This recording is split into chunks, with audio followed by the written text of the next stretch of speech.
बिस्मिल्लाहिर्रहमानिर्रहीम। अस्सलाम वालेकुम।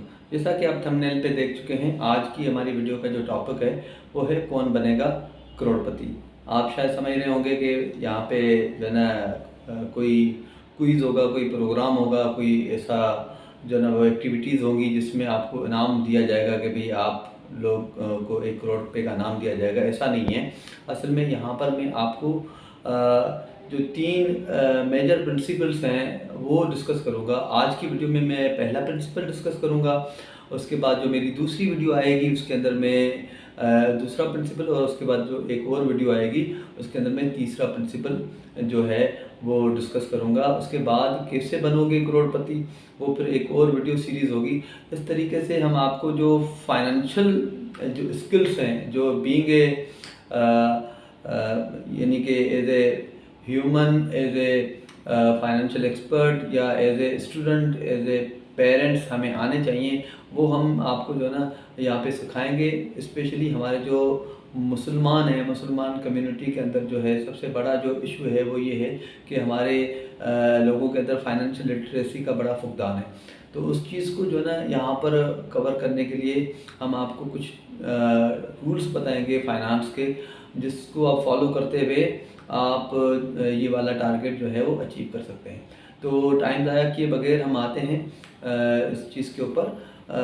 वो सबसे पहली जो रूल है वो ये है कि एसेट्स और लाइबिलिटीज़ के डिफरेंस को हमें समझना है।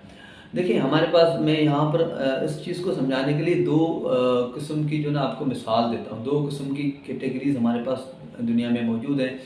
एक कैटेगरी है गरीब सोच वाले लोग और दूसरी कैटेगरी है अमीर सोच वाले लोग। अच्छा, गरीब सोच वाले लोग जो हैं वो और अमीर सोच वाले, इन दोनों के अंदर सोच के अंदर क्या फ़र्क होता है? और वो सोच ही होती है जो बंदे को या तो करोड़पति बनाने में हेल्प आउट करती है या तो फिर उसको करोड़पति बना देती है। तो अब होता ये है कि हम दो चीज़ें पढ़ते हैं, एसेट्स और लाइबिलिटीज़। अब एसेट्स की अगर कोई जो कॉमर्स बैकग्राउंड का या फाइनेंस बैकग्राउंड का बंदा नहीं है, तो मैं एसेट्स की छोटी सी आपको डेफिनेशन बता दूं कि आपके पास जो कुछ भी है, यानी आपके पास जो कुछ भी है, घर है, गाड़ी है, मकान है, कंप्यूटर है, मोबाइल है, XYZ, आपके पास जो चीज़ें हैं, जो रिसोर्सेज आपके पास हैं, वो सारे का सारा आपका एसेट्स है। और जो आपको पैसे लोगों से आपने उधार लिए में जो आपको वापस करने हैं, वो आपकी लाइबिलिटीज़ है।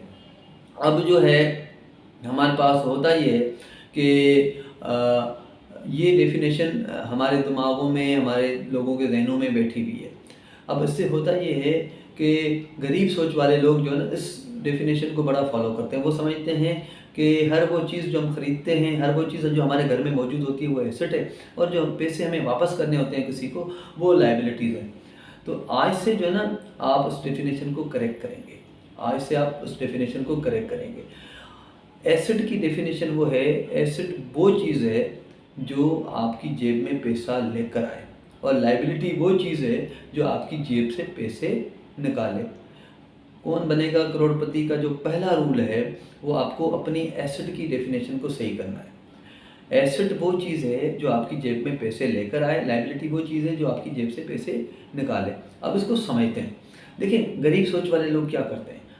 गरीब सोच वाले लोग, बंदों के पास अगर सपोज़ 500 आ गए, 1000 आ गए, 5000 आ गए, 10,000 आ गए, 1 लाख आ गया, वो क्या करेंगे, घर के लिए कोई ना कोई चीज़ लेकर आएंगे। पुराना मोबाइल चल रहा है, अचानक से उनको पास कोई कमेटी खुली तो उन्होंने जाके कोई नया मोबाइल ले लिया। कहीं से पैसे आ गए, कहीं से जो है ना वो बोनस मिल गया, उन्होंने जो है ना वो मोटरसाइकिल चेंज कर दी या घर को रंग करवा दिया या फर्नीचर लेके आए। हालांकि उन चीज़ों की कोई इनको ज़रूरत नहीं होती, गुजारा हो रहा होता है, काम चल रहा होता है, लेकिन हम करते क्या हैं, हमारे पास कोई भी एक्स्ट्रा पैसा आता है, गरीब सोच वाले जितने भी लोग हैं वो क्या करते हैं, वो अपनी जो ना पुरानी चीज़ें निकाल के नई चीज़ें खरीद लेते हैं या कोई एक्स्ट्रा चीज़ लेकर आते हैं जिससे उनका खर्चा बढ़ जाता है, बढ़ जाता है। तो अल्टीमेटली होता क्या है कि फिर जो है लाज़मी बात है, अगर आप पहले नॉर्मल सा मोबाइल यूज़ कर रहे थे, अब बहुत ही अच्छा वाला मोबाइल अगर यूज़ कर रहे हैं, बहुत ही अच्छा वाला मोबाइल अगर यूज़ कर रहे हैं, तो फिर देखिए उसमें आपको डेफिनेटली अगर वो ख़राब होगा तो उसके ऊपर आपको ज़्यादा खर्चा करना पड़ेगा। और उसके अंदर आपको लाज़मी बात है, फिर मोबाइल अगर अच्छा है तो पैकेज भी आप अच्छा वाला रखेंगे, या आप पहले जो है ना नॉर्मल सी गाड़ी में 660 सीसी गाड़ी में जो है ना सफ़र करते थे, अब आपकी तनख्वाह जो है ना वो बढ़ गई, आपने जो है ना वो बड़ी गाड़ी ले ली, तो डेफिनेटली वो गाड़ी आपका ख़र्चा बढ़ा देगी। इसी तरीके से अगर आप पहले किसी नॉर्मल घर में रहते थे, 100 यार्ड्स के घर में या 80 यार्ड्स के घर में, अब आपके पास बहुत सारे पैसे आए, अब आपने जाके जो है ना वो कोई बड़ा सा बंगलो ले लिया। यानी इस तरह से जो गरीब सोच वाले लोग होते हैं वो अपने खर्चे बढ़ाते जाते हैं। उससे ये होता है कि उनकी फिर मेंटेनेंस कॉस्ट भी बढ़ जाती है, और फिर उनकी जो जितनी भी उनकी इनकम में कहीं से भी इजाफा हो रहा होता है तो वो जो ना दूसरी तरफ उनका वो खर्च हो रहा होता है। तो अल्टीमेटली होता ये है कि वो समझ रहे होते हैं कि हम एसेट को खरीद रहे हैं, असल में वो एसेट को नहीं खरीद रहे होते, वो बेसिकली अपनी लाइबिलिटीज़ बढ़ा रहे होते हैं। उसके उलट जो है, जो अमीर सोच वाले लोग होते हैं वो क्या करते हैं, वो ये करते हैं कि उनका जो लाइफ स्टाइल चल रहा होता है वो उसी में ही चल रहे होते हैं। वो जो उनके पास पैसे आते हैं उन पैसों से कोई ना कोई जो है ना एसेट खरीदता है। अब एसेट से यहाँ पे क्या मुराद है? एसेट से मुराद ये है कि वो कोई ऐसी चीज़ खरीदते हैं जो उनकी इनकम में इजाफा करे, उनको जो ना पैसे कमा के दे। अब मिसाल के तौर पर कोई अमीर सोच वाले बंदे के पास अगर 50,000 आ जाए, लाख रुपए आ जाए, वो क्या करेगा?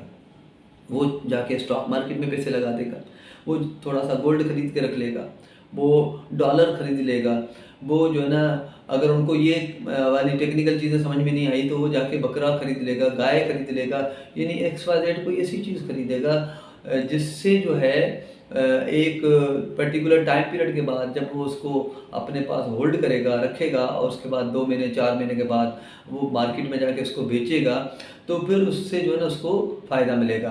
यानी वो जो उसने 50,000 लगाए होंगे वो 60,000 हो जाएंगे, 60,000 लगाए होंगे 70,000। इस तरीके से करते करते अगर उनके पास बहुत ज़्यादा पैसे आते हैं, लाखों में आते हैं, तो वो कोई मकान खरीद लेगा, कोई ऐसी चीज़ खरीद लेगा जिससे जो उसको रेंटल इनकम आना शुरू हो जाए, या XYZ इस तरह की वो, यानी वो अपने पैसों को उस तरह यूटिलाइज़ करता है कि वो खुद भी कमा रहा होता है और उसके साथ साथ जो है उनके पास जो भी एक्स्ट्रा कैश आ रहा होता है उससे भी उसकी इनकम बढ़ती जाती है। तो इस तरीके से होता ये है कि एक इनकम का फ्लो जो है उनकी डेली रूटीन में वो बढ़ता जाता है, और वो आहिस्ता आहिस्ता आहिस्ता पाइलअप होता हुआ वो एक दिन आता है कि वो करोड़ों में चला जाता है। तो ये कौन बनेगा करोड़पति की सीरीज़ का पहली वीडियो है जिसके अंदर हमने आपको ये समझाने की कोशिश की है कि आप अपने जो है एसेट्स को बढ़ाएं, ठीक है, लाइबिलिटीज़ ना बढ़ाएं। ये जो आप समझते हैं कि आपके पास छोटी गाड़ी है, बाइक है, अब आपके पास तनख्वाह आपकी 50,000 से 1.5 लाख हो गई है, अब आप जो है ना उसको जो है ना वो बड़ी गाड़ी ले लें, या आप एक 50-60 गज के मकान में रहते हैं और आप कहते हैं नहीं अब मेरे पास बहुत ज़्यादा पैसे हैं, अब मैं जो है ना बड़ी जो है ना वो अच्छी जगह पे, बड़ी बर्गर और हाई क्लास जगह पे जाके रहूँगा। तो ये समझो कि आप एसेट नहीं बढ़ा रहे, आप अपनी लाइबिलिटीज़ बढ़ा रहे हैं। इससे क्या होगा कि आपके खर्चे बढ़ेंगे और आप जो एक्स्ट्रा इनकम कमा रहे हैं वो आपकी अपने खर्चों में ही ख़त्म हो जाएगी। आप खुश होंगे कि मैंने जो है ना बड़ी गाड़ी ले ली, बड़ा घर ले लिया, लेकिन अल्टीमेटली हो ये रहा होगा कि आपकी जो एक्स्ट्रा इनकम है वो उसी के अंदर ख़त्म हो जाएगी और आपके पास कुछ भी नहीं बचेगा। उसके बरक्स अगर आप अमीर सोच वाले लोगों को सोच को अप्लाई करें और आप अपनी नॉर्मल रूटीन जो गुजार रहे हैं उस हिसाब से ज़िंदगी गुजारते रहें, आपके पास जो भी एक्स्ट्रा पैसा है वो कहीं ना कहीं लगाएं, ठीक है, और फिर थोड़ा वेट करें, 2-4 साल, 6 साल, 8 साल, 10 साल बाद आपका जब एक ऐसा यानी बैकअप बन जाए, आपकी इनकम उस लेवल पे पहुंच जाए, उसके बाद फिर आप लग्जरी लाइफ की तरफ चले जाएं, क्योंकि फिर आप करोड़पति बन चुके होंगे। हमारे पास लोगों के पास लोग जो सीधे करोड़पति नहीं बन पाते क्योंकि उनके पास थोड़ा पैसा आता है, वो आगे जाके खर्चा बढ़ा देते हैं। वो अपनी खर्चे के बजाय अगर अपनी इनकम को बढ़ाने की कोशिश करें तो फिर उनको ओवर दी टाइम जो एक वक्त आएगा कि उनको खुद महसूस होगा कि अब मेरे पास इतने पैसे आ गए कि मैं अपनी लाइफ को बहुत अच्छे तरीके से गुजार सकूं। Thank you very much. उम्मीद है कि वीडियो पसंद आई होगी।